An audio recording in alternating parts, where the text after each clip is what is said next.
ஆரோக்கிய அன்னை அளித்த 3 காட்சிகள். முதல் காட்சி, நாகப்பட்டினத்திற்கருகே வேளாங்கண்ணி என்னும் சிற்றூரில் அண்ணா பிள்ளை தெருவில் உள்ள ஒரு சிறு குளம். அதன் கரையில் ஓர் ஆலமரம்.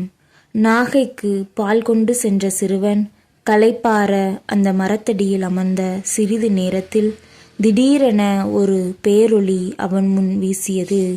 அழகு மங்கையும் அவள் கையில் தவழ்ந்த பால்முகத்தான மாசில்லா குழந்தையையும் அவனிடம் வந்தனர். அம்மங்கை அச்சிறுவனிடம் குழந்தைக்கு பால் கேட்டாள். சிறுவன் கொடுத்து குழந்தை குடிப்பதைக் கண்டு மகிழ்ந்தான். ஒளி தேய்ந்த காட்சி மறைந்தது. மெய் மறந்து நின்ற சிறுவன் தன்னுணர்வு பெற்றவுடன் எழுந்து நாகைக்கு நடந்தான். காலம் தாழ்த்தி வந்ததற்கும் குறைந்துள்ள பாலுக்கும் மன்னிப்பு கோரி பாத்திரத்தை திறந்தான். ஆச்சரியம், பால் குறையவில்லை, மாறாக நிறைந்து வழிந்தது.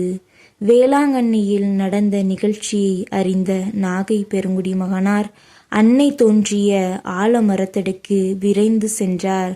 அன்னையை காட்சியில் கண்டு இரும்பூது எய்தி வேறறுந்த மரம் போல் வீழ்ந்து அன்னையை வணங்கினார். அந்த குளமே இப்பொழுது மாதா குளம் என்று அன்புடன் அழைக்கப்படுகிறது. இரண்டாம் காட்சி, இப்பொழுதுள்ள மாதா குளத்திற்கும் கோயிலுக்கும் இடையில் இருந்த நடுத்திட்டு என்னும் இடத்தில் முடவனான சிறுவன் மோர் விற்று கொண்டிருந்தான். கொடூரமான வெயிலில் நடந்து களைத்தவர் மோர் வாங்கி சாப்பிடுவது வழக்கம். ஒரு நாள் திடீரென பேரொளி கண்டான். அதனூடே பேரழகியான ஒரு தாயையும் குழந்தையையும் கண்டு ஆனந்த பரவசமானான். மோர் கேட்ட அந்த தாய்க்கு மோர் கொடுக்க இருவரும் பருகினர். மேலும் நாகை சென்று நல்ல மனிதர் ஒருவரிடம் கூறி தனக்கொரு ஆலயம் அமைத்திடுமாறு அம்மாது அவனை கேட்டாள். முடவன் தயங்கினான்.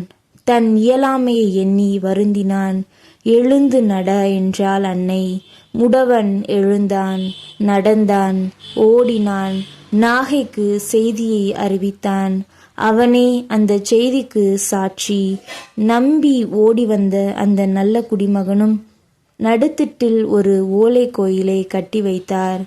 காட்சி தந்தவாறு ஒரு சுரூபமும் செய்து வைத்தார். அன்னை தந்த சிறுவனின் அற்புத உடல்நலம் அனைவர் காதிலும் எட்டத் தொடங்கியது. மக்கள் கூட்டம் வரத் தொடங்கியது. அவ்வன்னையை ஆரோக்கிய மாதா என்று அழைத்து வணங்கினர். மூன்றாம் காட்சி, 17ஆம் நூற்றாண்டில் ஒரு போர்த்துகீசிய கப்பல் சீனாவிலிருந்து இந்தியா வந்து கொண்டிருந்த பொழுது வங்கக்கடலில் புயலால் தாக்குண்டது. கப்பலோட்டிகள் கதிகலங்கி விண்ணக அன்னையை நோக்கி மன்றாடினர். தாயே, நலமுடன் கரை சேர்த்தருளும், ஆலயம் ஒன்று அழகுற அமைப்போம் என்று நேர்ந்து கொண்டனர். பேய்காற்று ஓய்ந்தது.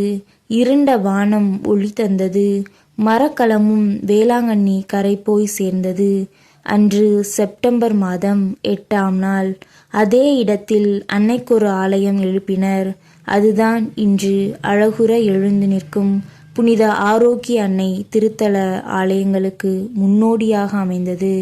அந்த மாலுமிகள் கொண்டு வந்து பதிய வைத்த ரோசிலைன் கற்களால் ஆன பீடம் இன்னும் அதே இடத்தில் உள்ளது.